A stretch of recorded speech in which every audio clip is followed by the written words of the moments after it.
everyone. It's Mary Brownlee, licensed professional counselor. Today I want to talk about 3 things that have come up a lot in the past couple of weeks with a lot of my clients. And I think these 3 points are very, very important for trauma survivors and long-term healing from complex trauma, which is basically chronic child abuse and neglect going on when you were much younger. So if you are somebody who's had a lot of trauma in childhood, this video will be very helpful for you. I am a trauma therapist by training, and I love using internal family systems therapy. That's IFS for those of you that don't know. And this is a wonderful modality for really healing the layers that come with healing this type of trauma. And so these 3 concepts today that I'm going to talk about really get layered in there with a lot of the IFS concepts that I use with my clients, and they find it very, very helpful. All right, let's get to it.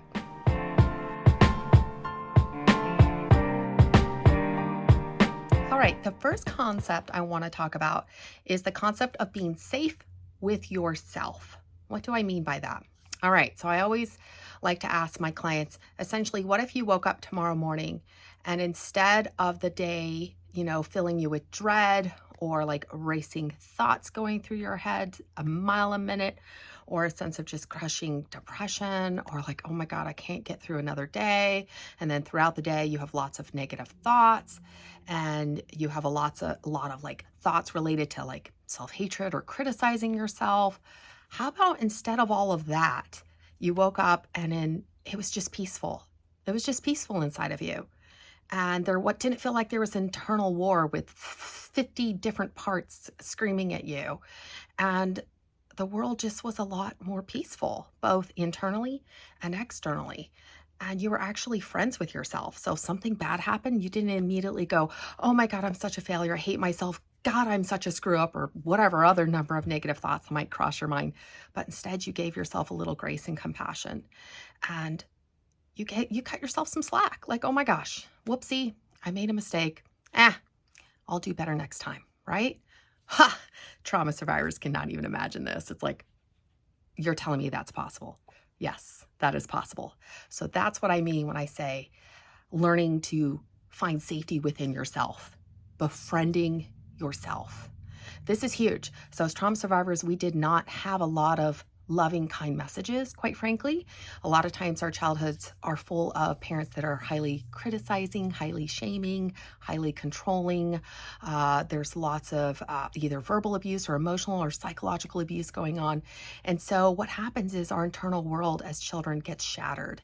And a lot of because we're kids, right? We're powerless against a much more powerful parent.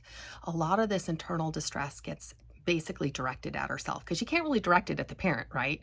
If you were to scream and yell and try to hit back at the parent, no, right? That's not going to happen. So what happened is we turned the abuse inward at ourselves. And so these parts get born, the ones like responsible for lots of criticism, the exiles that hold lots of shame and a sense of unworthiness. And all day long, our internal world feels even unsafe to ourselves and within our body. Like you can feel it in the body, whether it's your tense shoulders, or maybe your hips are locked and tight all day, or your stomach or your gut feels really heavy. You can even feel the tension in the body, because sadly, we don't even know what it's like to feel safety within ourselves. So what is so beautiful about IFS and trauma healing is that for the first time, what is offered is a sense of safety within yourself and your nervous system. And I just want to share that this is attainable. It's not some lofty goal. It is attainable.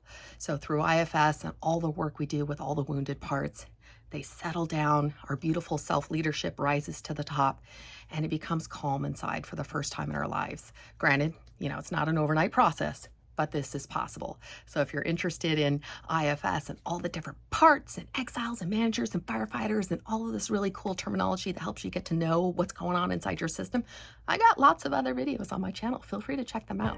All right, let's go on to number 2.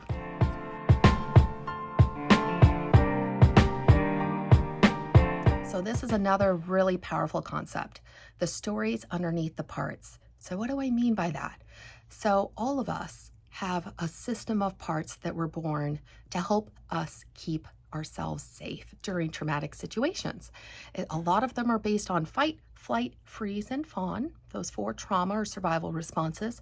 So you might have a part that's overly anxious. That's like a running part. You might have a part that's very depressed. That's actually a numbing, kind of disassociating type of part, a freeze part. You might have a part that uses substances to numb emotions, but we call those firefighter parts. So yeah, that's also kind of like a freeze, shut down part. You might have a part that, for example, fawns and people pleases just to keep the abuser or people in power happy, acquiesce and give in to them. Oh, please, yeah, whatever you want. So we develop a lot of these parts that initially helped us stay safe in childhood, but the point is, they kind of shoot us in the foot now. And a lot of them hold stories about who we are, right? So the stories from these parts are often what I call age locked. They're locked in the past. They don't realize that today is very different. So that's why it's so important to uncover the stories that each part holds to find the key to unlocking its hidden fear and to update it that today is very different so that it stops holding on to the burden from the past that literally keeps us trapped as if the past were alive today. So trauma is all about the past is alive in the present moment. That's what trauma survivors locked into our bodies and our nervous systems. Our body is still responding to today, which might actually have no current major threats, especially if we've gotten away from an abusive family, but our body is still responding as if those threats are very, very real. So that is the nature of complex PTSD. That's the nature of complex trauma. And a lot of it is based on the stories these parts hold. So like for an example I might use here is like based on my own experiences. So I had a part very much that felt silenced, that felt like it couldn't speak up because the childhood messages I got as a very young child was that I was too sensitive, that I was dumb or stupid, or I didn't know what I was talking about. And anytime I would try to speak up, maybe it was something I was passionate about or curious about or wanted to give my opinion on. Normally there was like criticism and denigration and like, oh, So I learned very early on that my voice wasn't important. And so what happened was I grew to be an adult, and that same part who held on to the story, the fawn, the people pleasing of like, just keep people happy and they won't criticize you or hurt you. You just go along with whatever they say and you'll be safe. That part was still operating as an adult. And you can imagine as an adult, this might lead to me not speaking up in times when I should speak up, and maybe drawing boundaries with unhealthy people that I should be drawing boundaries with, or learning how to be assertive and ask for what I want and need instead of maybe staying silent. So that's kind of an example of how these parts can trip us up in the present day that are still operating in scripts from the past.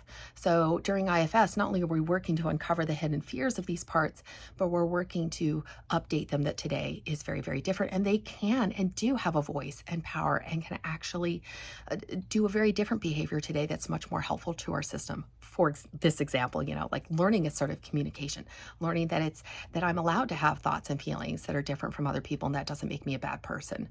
Learning that speaking up is not a bad thing, So yeah, parts can be updated, and that really helps the system kind of unlock, and the stories transform into one from like suffering and powerlessness into one of empowerment and being free, and suffering goes way down. So that's just kind of a short example I wanted to give you of what I mean by the stories underneath the parts. A lot of them also have stories related to low self-worth, and that's an important story that we try to uproot as well and change to a magnificent story of survival and thriving and of being able to love yourself and recognizing that you are an amazing human being. That's a big story I work on every day with my clients. It's super important to me to heal in my clients' nervous systems and in their hearts.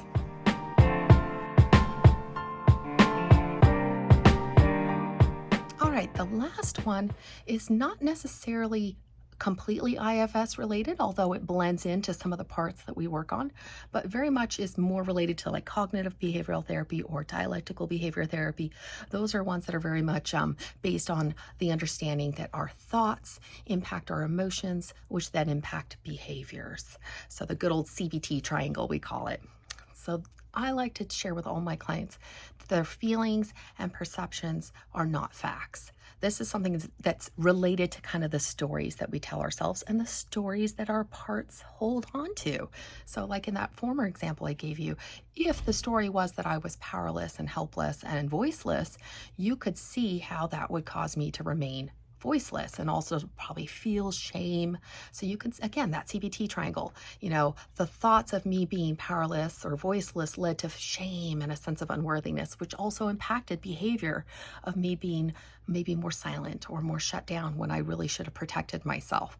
So this is where I work with a lot of clients who, again, parts, not all of them. That's what's important about IFS. IFS believes different parts have different stories, different times that they started, different jobs and roles that they do to keep our system safe, but not all parts agree either. That's what's kind of interesting. So you might have one part that believes in staying silent, like in my system, but maybe you have an angry part that says something totally different that's like, I'm not going to be silenced anymore. How dare somebody speak to me like that? So yeah, not all parts agree.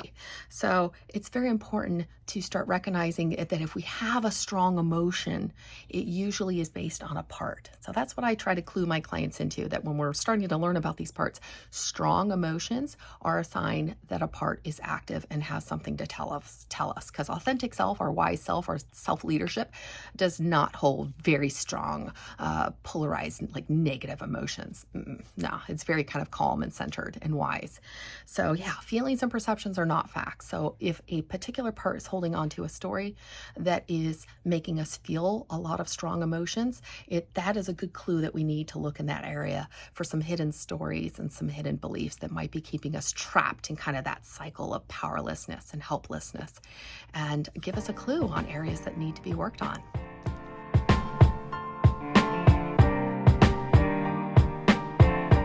All right, I hope you found this video helpful. If you listened all the way to the end, I appreciate you so much. It really helps the YouTube algorithm push my videos out to a larger audience and grow my channel. Please leave a like, subscribe. That also helps my channel. If you have any questions, I'm happy to try and answer them below. And as always, I so enjoy talking with all of you and seeing your comments, and I look forward to seeing you all in the next video. Take care, everyone.